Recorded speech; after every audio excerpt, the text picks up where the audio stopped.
రాజకుమారులే ప్రధానమంత్రి కావద్దు, చాయ్ వాలా కూడా ప్రధాని కావచ్చు. ఈ దేశాన్ని పరిపాలించాలంటే కోటీశ్వర్లు, రాజకుమారులే అవసరం లేదని, సామాన్య చాయ్ వాలా కూడా చక్కటి పరిపాలన అందిస్తాడు అని ప్రధానమంత్రి నరేంద్ర మోదీ అన్నారు. ఎన్నికల ప్రచారంలో ఉత్తరప్రదేశ్ లో పర్యటిస్తూ ఈ వ్యాఖ్యలు చేశారు.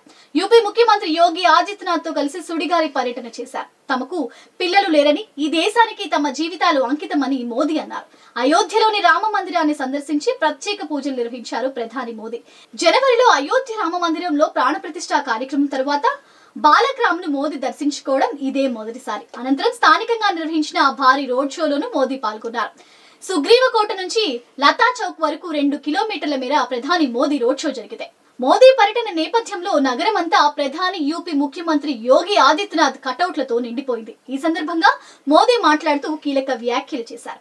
మోదీ ఉన్నా లేకున్నా దేశం ఉంటుందని హామీ ఇచ్చారు. తాను దేశం కోసం అహోర రాత్రులు శ్రమిస్తున్న తీరు ప్రజలు చూస్తున్నారని, నిజాయితీతో సేవలందించడమే తన ధర్మమని చెప్పారు.